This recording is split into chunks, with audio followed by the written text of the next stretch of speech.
നമസ്കാരം, news prime മലയാളത്തിലേക്ക് സ്വാഗതം. ഡൽഹി മുഖ്യമന്ത്രി അരവിന്ദ് കെജ്രിവാളിന് ജാമ്യം ലഭിച്ചത് മുതൽ തന്നെ കൃത്യമായി പറയട്ടെ, അമിത്ഷായ്ക്കും അതുപോലെ തന്നെ സാക്ഷാൽ നരേന്ദ്രമോദിക്കും വലിയ ടെൻഷനുണ്ട്. അതിന് കാരണം എന്തെന്ന് വെച്ചാൽ, കെജ്രിവാൾ കൃത്യമായി രാഷ്ട്രീയം പറയുന്ന ഒരു വ്യക്തി തന്നെയാണ്. അദ്ദേഹത്തെ ഡൽഹി ജനത അങ്ങേയറ്റം ഇഷ്ടപ്പെടുന്നുണ്ട്. കെജ്രിവാളിനെ ഒരു രീതിയിലും പ്രചരണത്തിൽ പങ്കെടുക്കാൻ അനുവദിക്കാതിരിക്കാൻ വേണ്ടിയുള്ള വലിയ രീതിയിലുള്ള നീക്കം അത് നടത്താൻ വേണ്ടി BJP അഹോരാത്രം പണിപ്പെട്ടു. പക്ഷേ ഒരു ഉപയോഗമില്ലായിരുന്നു. കാരണം BJPയുടെ രാഷ്ട്രീയ നേട്ടങ്ങളെല്ലാം തന്നെ, രാഷ്ട്രീയപരമായിട്ടുള്ള അവരുടെ വളർച്ച ഉൾപ്പെടെയുള്ള കാര്യങ്ങൾ കെജ്രിവാൾ എങ്ങനെയാണ് എന്ന് ജനങ്ങളോട് വിവരിക്കുമ്പോൾ BJPക്ക് സ്വാഭാവികമായും ബുദ്ധിമുട്ട് വരും.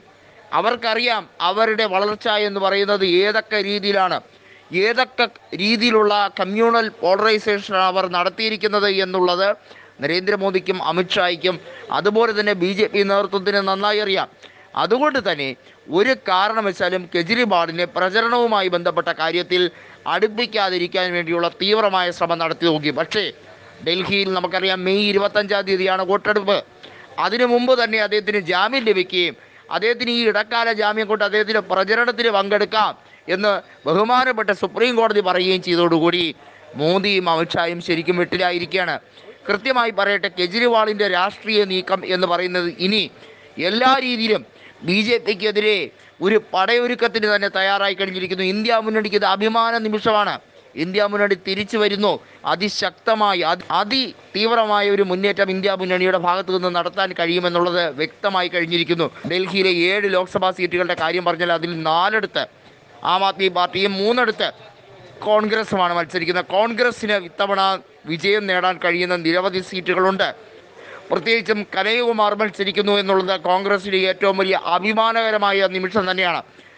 കൃത്യമായി പറയട്ടെ, കെജ്രിവാളിൻ്റെ രാഷ്ട്രീയ നീക്കം എന്ന് പറയുന്നത് ഡൽഹി മാത്രമല്ല, ഇന്ത്യ ഒട്ടുക്കം ഇന്ത്യ മുന്നണി അധികാരത്തിലേക്ക് കൊണ്ടുവരാൻ അദ്ദേഹത്തിനാൽ കഴിയുന്നത് എന്തൊക്കെ ചെയ്യാൻ കഴിയും എന്നുള്ളത് അദ്ദേഹത്തിന് കൃത്യമായി പ്ലാനിംഗ് ഉണ്ട്.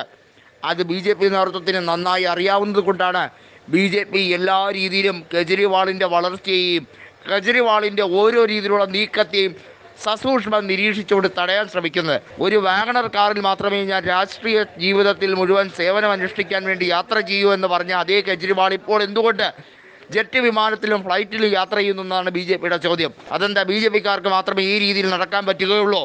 അപ്പോൾ അതിൽ നിന്ന് തന്നെ ഒരു കാര്യം മനസ്സിലാക്കി കഴിഞ്ഞിരിക്കുന്നു, എന്താണ് BJPയുടെ രാഷ്ട്രീയ ലക്ഷ്യം.